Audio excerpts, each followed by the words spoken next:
ማንም በእኔና በቃሌ የሚያፍር ቢኖር የሰው ልጅ በታላቅ ክብሩ ከሰማይ በተገለጠ ጊዜ በአባቱና በመላእክት ፊት ያፍርበታል።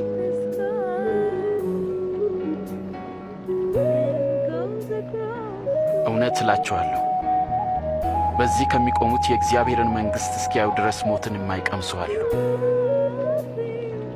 ስለ እኔ ሲል ነፍሱን ሊያጠፋ የሚወድ ሁሉ እርሱ ያድናታል። ሰው ዓለምን ሁሉ ቢያተርፍ ነፍሱን ግን ቢያጎድል ምን ይጠቅመዋል?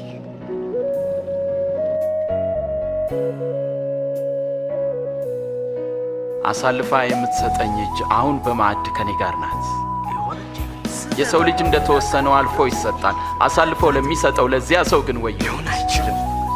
ጌታ ሆይ እኔ ካንተ ጋር ለመታሰርና ለመሞትም ዝግጁ ነኝ። አስተውል ጴጥሮስ፣ ዛሬ ዶሮ ከመጮሁ በፊት አላውቀውም ብለህ 3 ጊዜ ትክደኛለህ። ይሁዳ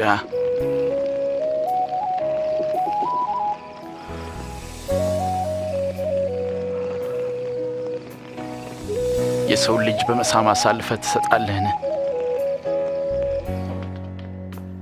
ከ12ቱ አንዱ በሆነው በአስቆሮቱ ይሁዳ ውስጥ ሰይጣን ገባበት። ኢየሱስንም አሳልፎ ሊሰጥ ወደ ካህናት አለቆች አመራ።